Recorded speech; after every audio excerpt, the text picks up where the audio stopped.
Solar की policy को review करने लगे। ऑलरेडी हम जाल में फंसे ही हुए हैं बाप डाके। यानी ऐसा सिस्टम आप बता दें लोगों को कि लोग सोलर सिस्टम से वैसे ही भाग जाए। फैद कुछ तबका पहले बहुत तंग है बेचारा। बिजली की चोरी क्यों नहीं रोकते? जब भी मैं और आप भरते हैं, हमें हाइब्रिड लगवाना चाहिए या ऑन ग्रिड लगवाना चाहिए? औज़ुबिल्लाहि मिनश्शैतानिर्रजीम, बिस्मिल्लाहिर्रहमानिर्रहीम। नाज़रीन अस्सलामु अलैकुम वरहमतुल्लाहि वबरकातुहू। मैं Riyaz Khosa, Maestro solar system, defence road, Lahore आपसे मुखातिब हूँ। आज हम बात करेंगे सोलर के बारे में। फिर हालांकि ये काफ़ी व्लॉग में हमने बात की हुई है, लेकिन लोग फिर सवाल करते हैं कमेंट्स में और मोबाइल पे भी कि जी हमें हाइब्रिड लगवाना चाहिए या ऑन ग्रिड लगवाना चाहिए। बड़ा थोड़ा सा हम बात करेंगे, फिर हम दूसरी बात की तरफ आएंगे। जो हाइब्रिड है वो उसके लिए या उन इलाकों के लिए सूटेबल है जिनको कंफर्ट अजीज़ हो, वो चाहें कि हमारा सिस्टम बंद ना हो, सिस्टम चलना चाहिए चाहे लाइट आए या जाए। और ऐसे एरियाज़ में वो कामयाब है जिस एरिया में लाइट बहुत ज़्यादा जाती है, जैसे देही इलाकों में बहुत ज़्यादा जाती है। कुछ पाकिस्तान के ऐसे भी हिस्से हैं जहाँ बहुत कम आती है, तो वहाँ पे तो हाइब्रिड काफ़ी कामयाब है। और वहाँ पे भी हाइब्रिड कामयाब है जहाँ ऐसे इलाके भी पाकिस्तान में मौजूद हैं, देही इलाके भी मौजूद हैं, जहाँ पे सिर्फ 2 तारें डली हुई हैं, यानी वहाँ 3 फेज़ मीटर है ही नहीं सिरे से। तो जहाँ तारें 4 नहीं हैं या 3 फेज़ मीटर ही नहीं है, तो 2 तारें होंगी तो वहाँ तो ऑन ग्रिड लग नहीं सकता, क्योंकि ऑन ग्रिड बना ही अभी तक 3 फेज़ मीटर है, तो वहाँ हाइब्रिड ही चलेगा। तो ये तो हो गया हाइब्रिड की डेफिनेशन। बैटरी वाला सिस्टम जो होता है हाइब्रिड, ये तो वहाँ चलेगा जैसे मैंने आपको बता दिया, या तो कंफर्ट अजीज़ हो या फिर वहाँ मजबूरी हो कि जी लाइट बहुत जाती है। तीसरा, वहाँ लाइट का जो सिस्टम है वापडा का वो 4 तारों वाला हो ही ना, तो फिर मजबूरन आप हाइब्रिड पे जाएंगे। अब ऑन ग्रिड की बात करें, ऑन ग्रिड का मतलब है, ग्रिड टाई का मतलब है कि आप ऐसा सिस्टम, सोलर सिस्टम जो आपकी मीटर को रिवर्स या नेट मीटरिंग पे ले जाए, यानी ऐसी स्मार्ट मीटरिंग हो कि जो आप सोलर सिस्टम से यूनिट प्रोड्यूस कर रहे हैं उस यूनिट को आप ख़ुद यूज़ करें, जो आपकी ज़रूरत है, एक्स्ट्रा वो वापस आपको वापडा को भेज दें। तो इसको कहते हैं, वापडा क्या करती है, वो अपने पास रख लेती है, वो इन और आउट करती है, यानी इंपोर्ट और एक्सपोर्ट करते रहते हैं, जो आपका बैलेंस होता है उसका बिल आता है। ये हो गया ऑन ग्रिड। यानी ऑन ग्रिड वहाँ कामयाब है जहाँ लाइट जाने का ज़्यादा मसला ना हो, यानी लाइट, ऐसे भी एरियाज़ हैं जहाँ लाइट बहुत कम जाती है, वहाँ पे ऑन ग्रिड कामयाब है। और ऐसे भी एरियाज़ में इस वजह से भी कामयाब है कि कुछ लोग ऐसे हैं जो सिर्फ बिल को ज़ीरो करना चाहते हैं, उनके पास बैकअप के लिए तो यूपीएस मौजूद है, लेकिन उनका बिल जो है ना वो ज़ीरो नहीं है, बिल ज़्यादा आ रहा हो, तो उसके लिए आइडियल जो है वो ऑन ग्रिड है। तो ये हो गया। अब जो अगली बात हम करेंगे वो ये करेंगे कि जो ख़ुद मिनिस्टर है अवैस लिगारी पावर के, वो कह रहे हैं कि जी हाँ जी ठीक, रूमर तो गलत है, लेकिन ये बात ज़रूर है कि हम सोलर की पॉलिसी को रिव्यू करने लगे। अब वो रिव्यू क्या होगा? वो कह रहे हैं जी जो 5 साल या जिन्होंने अपने जो पैसे लगाए थे सोलर पे, उसका वो वापस रिफ़ंड हो चुका है। यानी फ़र्ज़ करें 5 लाख किसी ने लगाया 5 साल पहले, उसने 5 साल में वो पैसे उसको रिफ़ंड हो चुके हैं बिल के थ्रू।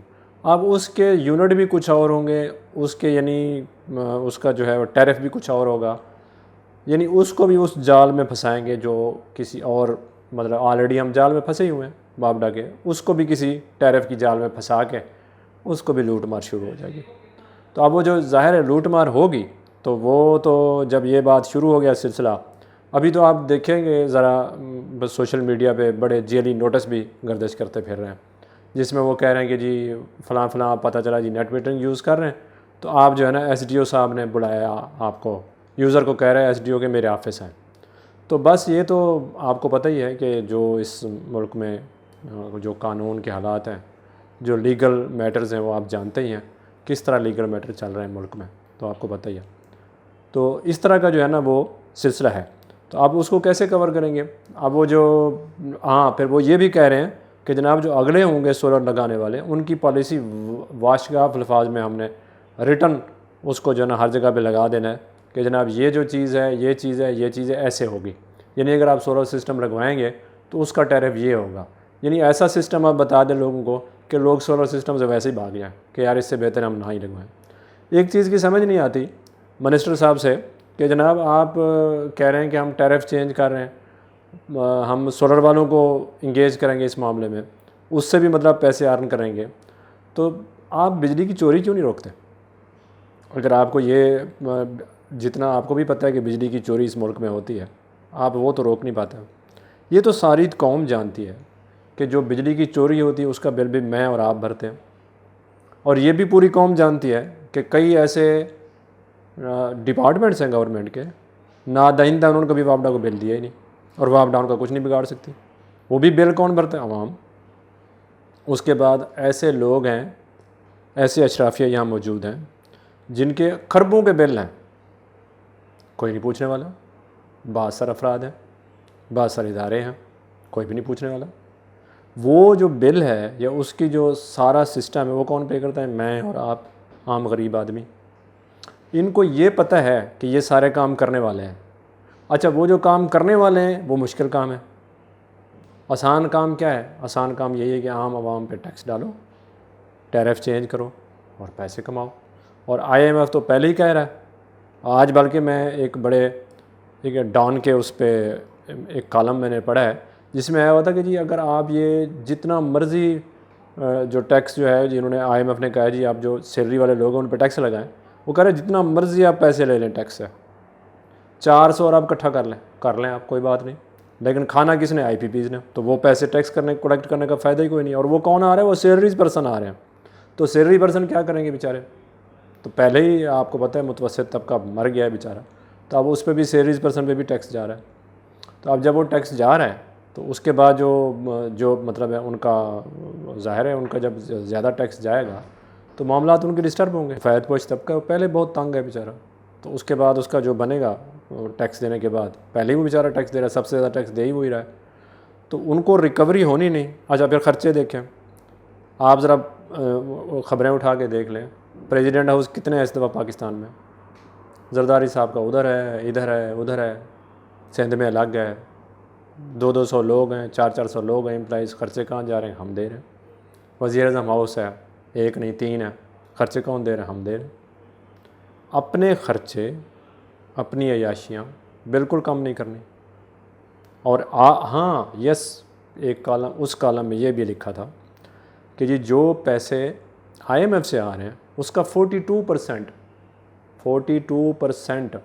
सियासी करप्शन में जा रहा है, यानी पॉलिटिकल करप्शन में। यानी क्या कि आप इंगेज करते हैं किसी MNA को, किसी MPA को कि जनाब ये पैसे आप लें और अपने गलियां बनाएं, सड़कें बनाएं। वो गलियां सड़कें तो हमें नज़र ही नहीं आती, तो वो क्या है? 42% करप्शन की नज़र में जा रहा है।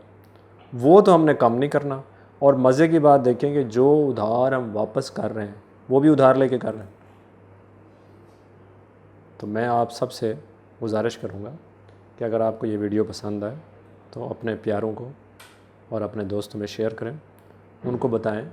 और शऊर ही वो वाहिद जो है चीज़ है जिसके ज़रिए हम पाकिस्तान को बदल सकते हैं, अपनी अच्छाई से पाकिस्तान को बदल सकते हैं। दूसरों की बुराई करने से ज़िंदगी नहीं गुजारी जाती। हमेशा दूसरे की बुराई करते रहें आप, दूसरे की फ़लाँ बुरा है, फ़लाँ बुरा है, फ़लाँ बुरा है, उससे ज़िंदगी नहीं गुजारी जा सकती। हम अपनी अच्छाई से ज़िंदगी गुजारेंगे और हम अपने शऊर से ज़िंदगी गुजारेंगे। पहली बात है कि हमें शऊर आना चाहिए। उसके बाद इंशाल्लाह जब कौम जाग जाएगी, शऊर आ जाएगा, मुझे यकीन है इंशाल्लाह पाकिस्तान बहुत आगे जाएगा। इसके साथ ही मैं इजाज़त चाहूँगा, अगले व्लॉग तक इंशाल्लाह फिर मुलाकात होती है। अपनी दुआओं में याद रखिएगा। अस्सलामु अलैकुम व रहमतुल्लाहि व बरकातुहू।